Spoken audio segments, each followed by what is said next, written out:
ఏదైతే విధానాలకు వ్యతిరేకంగా 29 కార్మిక చట్టాలను 4 లేబర్ కోడ్లుగా మార్చినటువంటి పరిస్థితి ఉంది.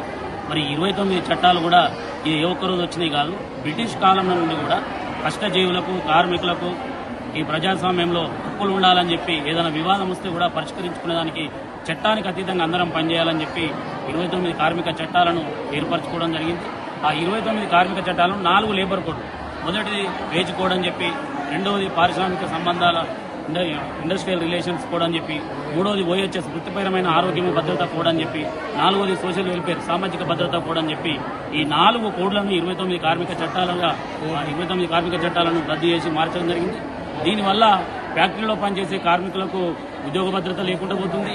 కార్మిక సంఘాల యొక్క ఉనికి ప్రశ్నార్థకంగా మారింది. ఇలా ఒక కార్మిక సంఘంగా గుర్తింపు ఉండాలంటే 51% ఓట్లు ఉండాలి కార్మిక సంఘం అని చెప్పి ఈ చట్టాలలో చెప్తా ఉంది. ఇప్పుడు ప్రజాస్వామ్యంలో ఉన్న మోడీ కూడా అధికారంలో ఉన్నాడు, ఆయనకు 51% ఓట్లు రాలే.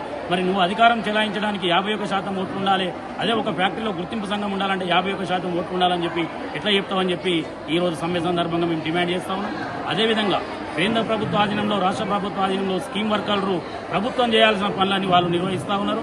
అంగన్వాడీ కావచ్చు, ఆశా కావచ్చు, మిగతా గ్రామ పంచాయతీ, మున్సిపల్, అవుట్ సోర్సింగ్ వీళ్ళందరినీ కూడా ప్రభుత్వ ఉద్యోగులు గుర్తించి కనీస వేతనము వాళ్ళు కుటుంబం బతకడానికి నెలకు 26,000 ఇవ్వాలని చెప్పి ఈ సమ్మె సందర్భంగా మేము డిమాండ్ చేస్తా ఉన్నాం. వీటితో పాటు ఈ ఏవైతే కోడ్ల వల్ల కార్మికుల ఉనికికే ప్రశ్నార్థకంగా ఉంది కాబట్టి ఏదైతే రైతులు నువ్వు తెచ్చిన నల్ల చట్టాలను ఉపసంహరించుకోవడానికి ఏ విధంగా పోరాటం చేస్తే పార్లమెంట్లో బహిరంగ క్షమాపణ చెప్పినవో, ఈ రోజు జరిగిన సమ్మెను చూసైనా మీరు వెంటనే మీ ప్రభుత్వము, మీ మంత్రిమండలి మీరందరూ ఉపసంహరించుకునే ప్రకటన చేయాలి. లేకపోతే భవిష్యత్తులో కార్మిక ఆగ్రహానికి, కార్మిక పోరాటాలకు మీరు ఖచ్చితంగా బలి కావాల్సి వస్తుందని చెప్పి ఈ సందర్భంగా తెలియజేస్తాము.